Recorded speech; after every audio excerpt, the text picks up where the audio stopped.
Hello my lovely home bakers and YouTube family, I hope তোমরা সবাই খুব ভালো আছো, সুস্থ আছো। আজকে একদম ইজি পদ্ধতিতে তোমাদের কাছে শেয়ার করব বেকারি স্টাইল চকলেট কেক। আর এই চকলেট কেকটা কিন্তু ছোট থেকে বড় সবাই খেতে খুব পছন্দ করে, কারণ চকলেট কেক সবারই ফেভারিট। শুরু করা যাক আজকের chocolate cake. Chocolate cake ready করার জন্য লাগবে 6 ইঞ্চি কেক টিন। কেক টিনের মধ্যে অল্প একটু অয়েল দিলাম। এখানে আমি রিফাইন অয়েল ইউজ করেছি। একটা সিলিকন ব্রাশের সাহায্যে টিনটাকে ভালো করে তেল ব্রাশ করে নিলাম। ছোট্ট একটা বাটার পেপার লাগিয়ে নিলাম। তোমরা চাইলে যে কোনো পেপার ইউজ করতে পারো। এরপর বানাবো কেকের স্পঞ্জ। তার জন্য একটা বাটি নিলাম, এর মধ্যে দিয়ে দিলাম 1 cup and half cup premix. এটা আমার হোমমেড প্রিমিক্স। খুব তাড়াতাড়ি আমি প্রিমিক্সের ক্লাস নিয়ে চলে আসছি, free baking class.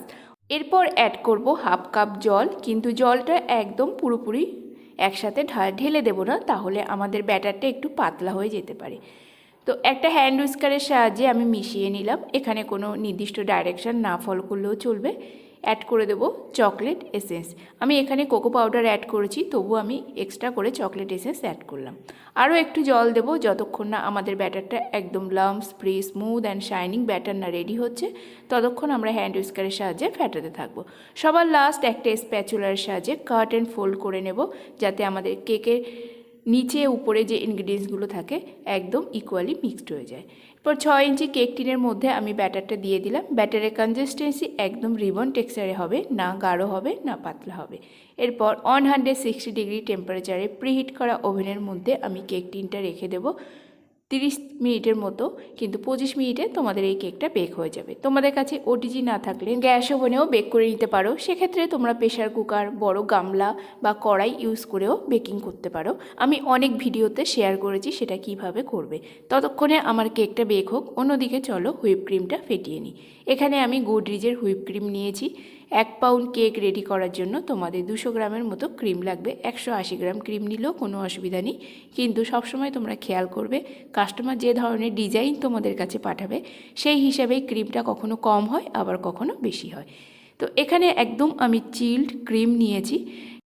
Electric hand বিটারের সাহায্যে ক্রিমটা ফেটিয়ে নেব। যতক্ষণ না আমাদের ক্রিমের মধ্যে একদম টাইটলি হট পিক আসছে, ততক্ষণ কিন্তু আমরা ক্রিমটা ফেটাতে থাকবো। আর ক্রিমটা তোমরা কি করবে, সবসময় ডিপ ফ্রিজে স্টোর করবে। যখনই কেকের অর্ডার আসবে ডিপ ফ্রিজ থেকে বের করে 1 ঘন্টার জন্য নর্মাল ফ্রিজে রাখবে। এরপরে চলো আমি বানাবো গানাশ। তো এখানে আমি 1/4 কাপ নিয়েছি হুইপ ক্রিম। হুইপ ক্রিমটা আমি মাইক্রো ওভেনে জাস্ট গরম করে নেব। তোমরা চাইলে গ্যাস ওভেনে কোনো একটা পাত্র রেখে সেটাতেও গরম করে নিতে পারো। এরপরে আমি 100 গ্রামের মতো এর মধ্যে ডার্ক চকলেট অ্যাড করে দিলাম। ডার্ক চকলেট অ্যাড করে আমি একটা বড় গামলার সাহায্যে কভার করে দিলাম, কারণ আমাদের ক্রিমের হিটে আমাদের চকলেটটা মেল্ট হয়ে যাবে। এর মধ্যে অ্যাড করব হাফ টিস্পুন মতো কোকো পাউডার। অ্যাড করার পরে বেশ ভালো করে কিন্তু আমরা এখানে গানাশটা মিক্সড করব, যতক্ষণ না আমাদের কোকো পাউডারটা চকলেটের মধ্যে মিক্সড হয়ে যাচ্ছে আর এখানে কোনো যেন একদম লাম্পস বা কোনো দানাযুক্ত না থাকে। যদি মনে হয় তোমরা একটা চালনি দিয়েও চেলে নিতে পারো। কেকটা আমার এখানে বেক হয়ে গেছে। এখানে পুরোপুরি আমার কেকটা ঠান্ডা হয়নি, এত তাড়াহুড়ো ছিল সেই দিন, কারণ আমাকে 2 দিন আগে ওরা অর্ডার করেছিল। অর্ডারটা আমি ভুলেই গেছি। একদম সকালবেলা 7টায় উঠে আমি অর্ডারটা রেডি করছি, 7টায় রেডি করছি, আর ওদেরকে 10টার মধ্যে আমার কেকটা ডেলিভারি করতে হবে। তো খুব ফাস্ট আমি এখানে কাজ করছি। কেকটা আমি পুরোপুরি ঠান্ডাও করিনি, তার মধ্যে কেক টিন থেকে ডিমোল্ড করে নিচ্ছি। নিয়ে কেকটাকে আমি 3টে লেয়ারে কাটার আগে তোমাদের কাছে দেখিয়ে দিই একটু ওয়েট করে কেকের ওয়েটটা কত হয়েছে।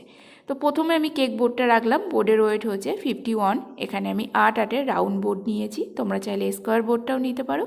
পরে কেকটাকে দেখো 267 গ্রাম আমার কেকের ওয়েট হয়েছে। কেকের পেছন দিকের আমি কাগজটা রিমুভ করে দিলাম, দিয়ে টপ পোর্শনটা একটু এক্সট্রা ফুলে গেছিলো, এই টপটা আমি রিমুভ করে কোনো একটা ক্লিনিং র্যাপের সাহায্যে বা এয়ারটাইট কন্টেনারে ভরে আমি ফ্রিজে রেখে দেবো। এগুলো কিন্তু আবার পরবর্তী চকলেট কেকের ক্ষেত্রে অনেক কাজে লাগে।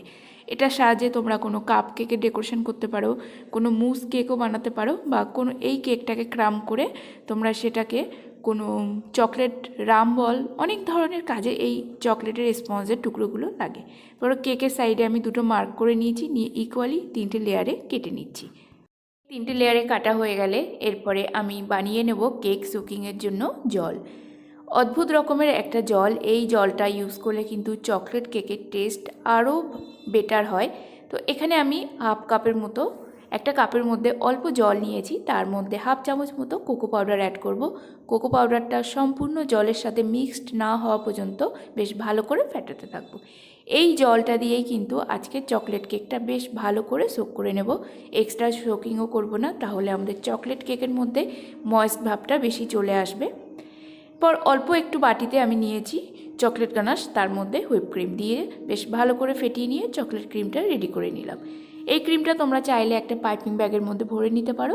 আমি পাইপিং ব্যাগের মধ্যে ভরছি না, ডাইরেক্ট কেকের উপরে রেখেই আমি ক্রিমটা লাগাচ্ছি। তো স্প্যাচুলার সাহায্যে আমি দুবার ক্রিমটা দিলাম, দিয়ে ব্যালেন নাইফের সাহায্যে পুরো কেকের উপরে ক্রিমটা ছড়িয়ে দেবো। এরপর রাখবো কেকের সেকেন্ড লেয়ার। এটা একদম কেকের টপ পোর্শনটা, সেটাকে আমি উল্টো করে রাখবো। এতে আমাদের কেকের হাইটটা কিন্তু বেশ ভালো আসবে। সেম প্রসেসে অলরেডি আমার কেকগুলো সোক করা হয়ে গেছে। এবার এক এক করে আমি শুধু চকলেট ক্রিমটা লাগাচ্ছি। এখানে তোমরা চাইলে প্রতিটা লেয়ারের মধ্যে 5 গ্রাম করে চকো চিপসও দিতে পারো, হোয়াইট আর ব্ল্যাক, না হলে তোমরা বাটারস্কচের নাটও ব্যবহার করতে পারো। এখানে কেক কিন্তু আজকে আমি কোনো প্রকার ক্রাম কোটিং করব না, এমনই একটা ডেকোরেশন, ক্রাম কোটিং না করলেও চলবে, একদম ডাইরেক্ট ফাইনাল আইসিং করছি। তার জন্য যে চকলেট ক্রিমটা ছিল টোটালি আগে কেকের টপ পোর্শনে রাখলাম, রেখে প্যালেট নাইফের সাহায্যে টেনে টেনে সমান করে নিয়ে একেবারে রাউন্ডটা ঘুরিয়ে নিলাম। এরপরে কেকের সাইডে যে ক্রিমটা পড়ে আছে সেটাকেই ব্যালেন্স নাইফের সাহায্যে আগে আমি কেকের সাইড পোর্শনটা লাগিয়ে নেব। যদি মনে হয় কোথাও এক্সট্রা ক্রিম দরকার তাহলে আবার ব্যালেন্স নাইফের সাহায্যে অল্প অল্প করে লাগাবো। এখানে আমি দেখো ব্যালেন্স নাইফটা একবার ঘুরিয়ে নিলাম, মানে আমার এখানে এক্সট্রা কোনো ক্রিমের আর প্রয়োজন নেই। টপ পোর্শনটা একটু ক্লিন করে নেব। কেক একদম পুরোপুরি শার্প এজের ফিনিশিং না হলেও চলবে। এখানে দেখো আমি টপ পোর্শনটা ব্যালেন্স নাইফের সাহায্যে স্মুথ করে নিয়েছি, কোথাও কিন্তু একদম আনফিনিশিং পার্ট নেই। পরে 1 চামচের মতো টপ পোর্শনে দেব চকলেট গানাশ। চকলেট গানাশটা দিয়ে বেশ ভালো করে ব্যালেন্স নাইফের সাহায্যে আমি এখানে ঘুরিয়ে নেব। ব্যালেন্স নাইফের সাহায্যে ঘোরানো হয়ে গেলে টপ পোর্শনটা একটু হয় ডার্ক অ্যান্ড হোয়াইট কম্বিনেশনটা হলো। পরে সাইড পোর্শনেও সেম একটু করে ব্যালেন্স নাইফের সাহায্যে চকলেট গানাশ দিয়ে ভালো করে 1-2 বার করে টেনে ঘুরিয়ে নেব। সাইড পোর্শনেও ঠিক সেম ডিজাইন হলো, মানে যেরকম আমাকে কাস্টমার পিকটা পাঠিয়েছিল ঠিক সেমভাবে আমি করার চেষ্টা করছি। এরপর কেকটাকে আমি টার্ন টেবিল থেকে তুলে নিচ্ছি 8-8-এর বোর্ডে। আমি এখানে রাউন্ড বোর্ড নিয়েছি, তোমরা চাইলে স্কোয়ার বোর্ডও নিতে পারো, কারণ কেকটা 1 পাউন্ডের কেকের জন্য 8-8-এর বোর্ডটাই একদম অ্যাকচুয়ালি লাগে। যদি কোনো ধরনের মেসেজ বা কোনো কিছু এক্সট্রা কিছু লিখতে হয় তখন তোমরা 10-10-এর বোর্ডটা ব্যবহার করতে পারো। এরপরে দেখো একটা পাইপিং ব্যাগের মধ্যে আমি চকলেট গানাশ নিয়েছি, একটু সামান্য মাইক্রোওয়েভ করে মেল্ট করে নিয়েছিলাম, কারণ কেকের নিচের পোর্শনটা একটু ডার্ক হওয়ার জন্য। তো নিচের পোর্শনে আমি 2 বার পাইপিং ব্যাগের সাহায্যে চকলেটের একটা রাউন্ড দিয়ে দেবো, দিয়ে ব্যালেন্স নাইফের সাহায্যে হালকা করে ঘুরিয়ে নেবো। এখানে কিন্তু কোনো প্রকার হাতটা জোরে প্রেস করব না, তাতে আমার চকলেট ক্রিমটাও উঠে আসবে। পরে চকলেটের একটা পোর্শনে আমি চকলেটের ড্রিপ দেবো, পুরো টোটাল কেকটা চকলেটের ড্রিপ দেবো না, কিন্তু এখানে যদি পুরো টোটাল কেকটা আমি চকলেটের ড্রিপ দিয়ে কভার করতাম কেকের লুকটা কিন্তু আরও ভালো লাগতো। তো যেরকম পিক আছে ফোনটা পাশে রেখেই আমি কাজটা করছি। এক সাইড থেকে আমি চকলেটের ড্রিপগুলো দেবো, দিয়ে দেওয়া হয়ে গেলে এবার এক এক করে আমি এখানে চকলেটের যে ডেকোরেশনগুলো থাকবে সেগুলো রেডি করব। এই কেকটার আমি প্রাইস রেখেছিলাম 320 টাকা। কেকটা আমার রেডি করতে খরচ পড়েছিল 180 টাকার মতো। কেকটাতে আমার খুব একটা প্রফিট না হলেও কিছু কিছু কেক আমি কম প্রফিটের মধ্যেও ছেড়ে দিই, কারণ তারা আমার অনেক পুরানো কাস্টমার হয়, ওই জন্য আমি কিছু কিছু কেক এরকমভাবেই ছেড়ে দিই। আজকের কেক ডেকোরেশনটা কেমন লাগছে বন্ধুরা অবশ্যই কমেন্ট করে জানিও। তার সাথে তোমরা যদি নিজেরা কেক শিখে বিজনেসও করতে চাও সেটাও আমার সাথে জানিও। আমি কিন্তু নেক্সট নিয়ে আসবো যারা একদম বেসিক মানে বিগিনার্স কেক সম্বন্ধে কোনো কিছুই জানো না তারা কি কি ম্যাটেরিয়াল কিনবে। চকলেট কেক ডেকোরেশন করার জন্য আমি নিয়েছি 2F নজেল। এটা কিছুটা অনেম নজেলের মতো দেখতে হয়, কিন্তু এই নজেলের যে সুচালো প্যাটেলটা থাকে সেটা একটু বেঁকানো থাকে, আর প্রতিটা প্যাটেলের মাঝে মাঝে আরও একটা করে প্যাটেল থাকে। এর জন্য যে গোলাপগুলো রেডি করা হয় এই নজেলের সাহায্যে দেখতে খুব সুন্দর লাগে। তো এখানে আমি 2 রকম ক্রিম ব্যবহার করব। একটার সাথে ডার্ক চকলেট একটু বেশি করে মিক্সড করেছি গানাশ, অন্যটার সাথে হালকা করে ডার্ক চকলেট গানাশ মিক্সড করেছি, মানে ডার্ক অ্যান্ড লাইট কম্বিনেশনের আমি ক্রিমটা রেডি করব। ঠিক আমি এখানে 4টে 2F নজেল দিয়ে ফুল করেছি, আর স্টার নজেল দিয়ে ছোট ছোট লাইট কালারের ফুলগুলো করে নিচ্ছি। এই স্টার নজলের সাহায্যেই আমি কেকের সাইডে বর্ডার দেব। কেকের সাইডে আমি স্টার নজলটা ধরে শুধু টার্ন টেবিলটা ঘোরাতে থাকবো, তার সাথে আর কিছুই নয়। আর হাতটাকে আমি জাস্ট একটু ট্যাড়া করে ধরেছি, দেখো যেখান থেকে শুরু করেছি অন্যদিকে পয়েন্ট এনে সেখানে শেষ করে দিলাম। স্টার নজলের বর্ডারটা এইভাবে আমি দিলাম। তোমরা চাইলে আগে পিছে করেও বর্ডার দিতে পারো, সেটাতেও কিন্তু কেকের লুকটা ভালো আসে। যেরকম পিক ছিল ঠিক সেইভাবে আমি বর্ডারটা দিয়েছি। 6B নজলের সাহায্যে ছোট ছোট ফুল করে নিয়েছি। এখানে কিছু গোল্ডেন বল দিলাম, বড় সাইজের দেবো, তারপরে আমি ছোট ছোট সাইজের গোল্ডেন বল। একটাই অনুরোধ, আমার রেসিপিটা তোমরা অবশ্যই বাড়িতে ট্রাই করো, আর কেমন লাগলো সেটা কমেন্ট বক্সে জানাতে ভুলো না। তার সাথে আমার চ্যানেলে নতুন বন্ধু হলে চ্যানেলটিকে সাবস্ক্রাইব করে পাশে থাকা বেল আইকনটি প্রেস করে দেবে। পুরানো বন্ধুদেরকে পাশে থাকার জন্য জানাই অসংখ্য ধন্যবাদ। আমার যে রোজ কেকের অর্ডারগুলো আসে সেখান থেকেই আমি রোজ কেকের এক একটা করে ভিডিও তোমাদের কাছে শেয়ার করি।